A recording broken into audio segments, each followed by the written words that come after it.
Hey, this is Mike from Inputflow, and in this video I'm going to show you everything that you need to know about the advanced validation in Inputflow. In the last video I already showed you the basic validation, where if a field is set as required in Webflow and it is not filled out and the user wants to go to the next step, then they get this browser error message, please fill in this field. The downside of that, as we discussed in the last video, is that this is not something you have much control over. So you can't control the design of this, you can't control the error message, and you cannot set up advanced validation rules. And this is why Inputflow has its own validation system. And the way this works is, first of all, let's disable this required checkbox here. We don't need this anymore, because now we're going to build our own. The way this works is, whenever you want to set up a custom validation, what you have to do is you have to create an error element. And in this error element, the error message will be displayed. So for example, in this step right here, what's your name, I'm going to create two error elements by adding a text block inside of the form field wrapper. And usually I type out a text, something like error message goes here. And then we can add a class to it. I'm going to give it a class of form_error error message. And then I can style it. In this case, I'm just going to set the typography to center. Then give it a background color of white, a text color of black, and let's also make this a little thicker. Let's go with medium for the font, and then I'm also going to give it a little bit of padding, so 0.5 rem on all sides. Oh, maybe that's a little bit too much, maybe 0.2.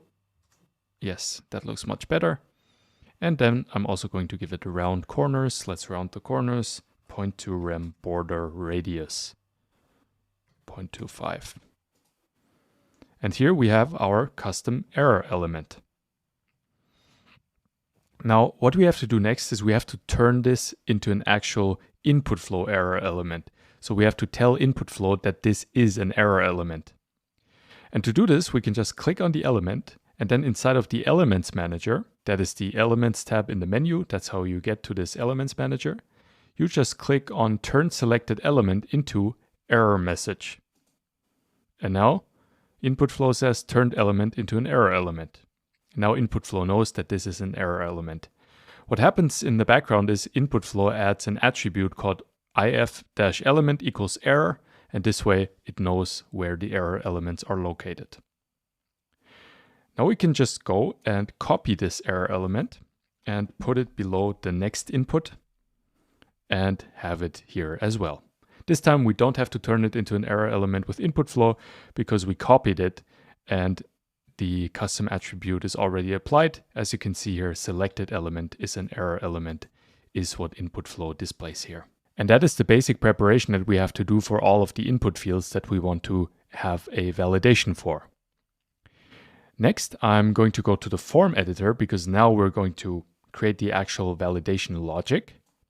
So if we take a look at this, this is the what's your name step.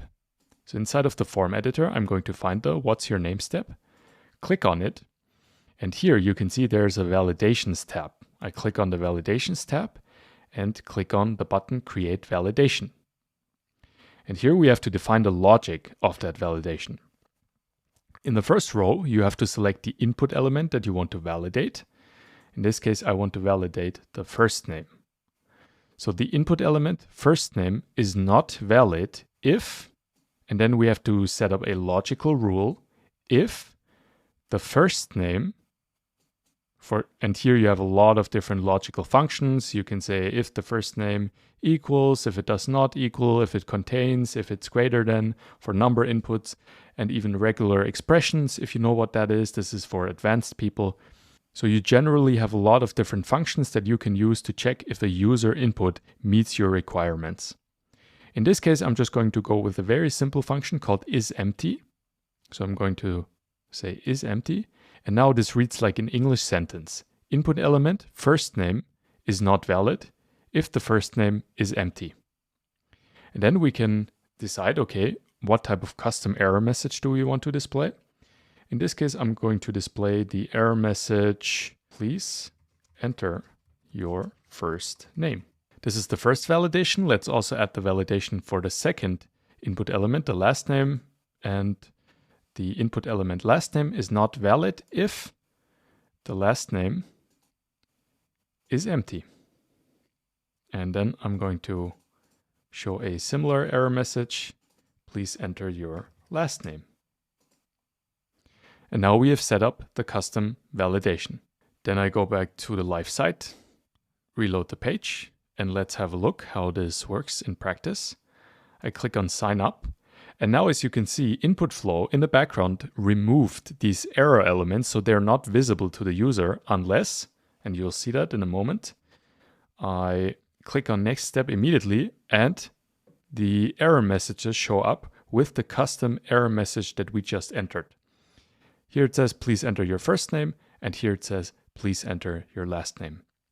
So as you can see, Inputflow is able to detect which error message is closest to an input field and will display that error message inside that error element. This is the general idea.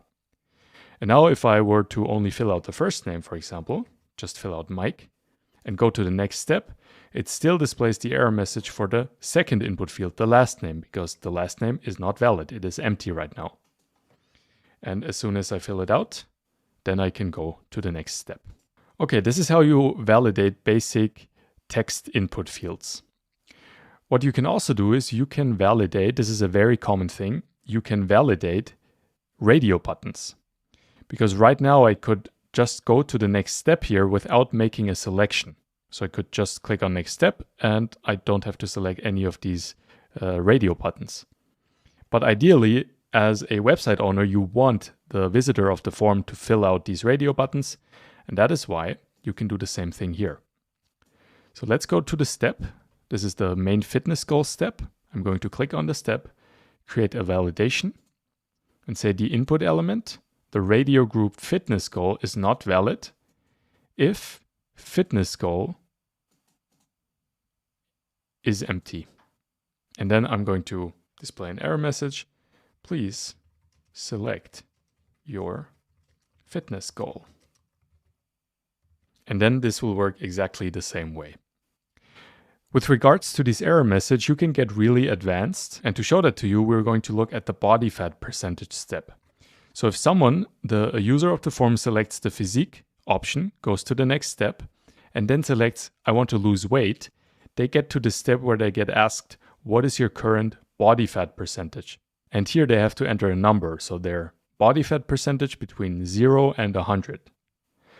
But here the problem is a user could just type in, oh, my body fat percentage is 500%, which is not possible. You can, the maximum theoretically would be 100%, physiologically much lower. So you can't have 500%. Or someone could just enter minus 5%, which is also not possible. So we somehow have to set up a validation that restricts this number input so that only a realistic number can be entered here. And to do that, we can just go to the body fat percentage step, create a validation, and set it up. In this case, I'm going to say the input element, body fat percentage, is not valid if the body fat percentage input is smaller than, let's say smaller than 4% or smaller than 5%, something like that, I think is not physiologically possible. Or, and now we're going to chain this logic rule, I'm going to click on this cog icon and say, or, if the body fat percentage input is greater than, let's say 80%. I think that's like, you can't go higher than that physiologically. So if the body fat percentage is smaller than 4% or the body fat percentage is greater than 80%, then we want to display the error message. Please enter a realistic number. So as you can see here, you can set up much more advanced rules. You could also chain these rules again. You could add an AND condition here, another OR condition here. So you can really do some advanced stuff, but for now we're just going to stick with these two simple conditions.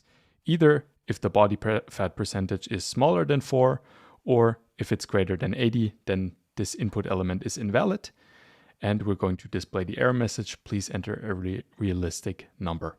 We could also write, please enter a realistic number between 4% and 80%, so that the user knows exactly what they did wrong. Let's go back to the live website. Let's reload this form.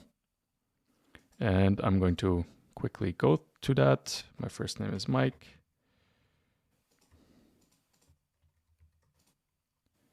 Select physique, go to next step. I want to lose weight.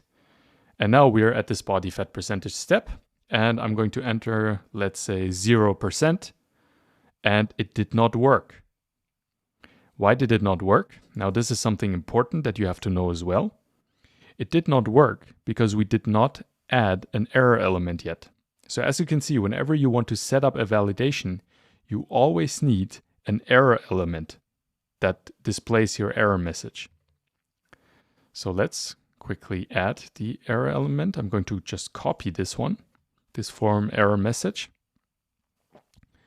And I'm going to put it here below this step, publish the project, reload the page.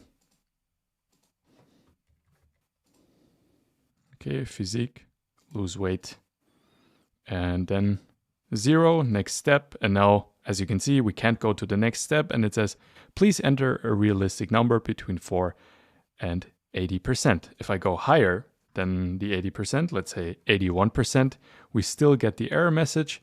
But if I type in 80%, you can see we can go to the next step. And now we would actually also have to add this error message to another step. I think we added a validation for this radio button for the main fitness goal, if I remember correctly. So the main fitness goal, validations, yes, we have a validation here for the whole radio button group.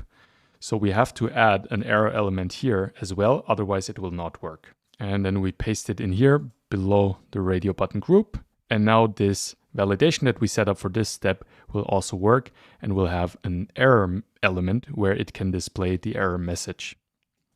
Let's publish that and try that out. Okay, here we go. I reload the page, reload the form, click on sign up. I enter my name. And oh yeah, I also have to enter my last name. That's what we just set up. And then here, if I try to go to the next step immediately, you can see I get this error message, please select your fitness goal. So I can no longer go to the next step without making a selection first. And once I've made this selection for the radio buttons, let's say for example go to physique, then I can go to the next step. So usually when you set up your forms, you would have an error element below all of the form inputs that can be validated or that can be invalid, where the user can input something that you don't want. And then you put the error element here, you create a validation inside the form editor, and then the user has to comply with that validation. Otherwise they can't go to the next step or they can't submit the form. One more thing that I would like to show you, which is quite useful, I use that on a regular basis.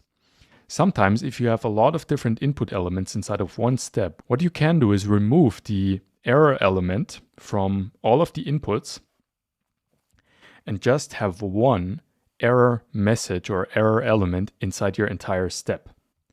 And usually you would put that somewhere at the end of the step. So I'm going to put it, oops, only one, put it here, maybe above the button element. And then the way this works is this is kind of a catch-all error message. This will catch all of the error message, but only will display one at a time so that the user is not overwhelmed. So if I publish this, you will see, I click on sign up, I enter I don't enter anything at all. And now it says, please enter your first name. So it validated both the first name and the last name, but it only displayed the first error message. So the user can go back and say, okay, I'm going to fill out my first name. And then they try it again.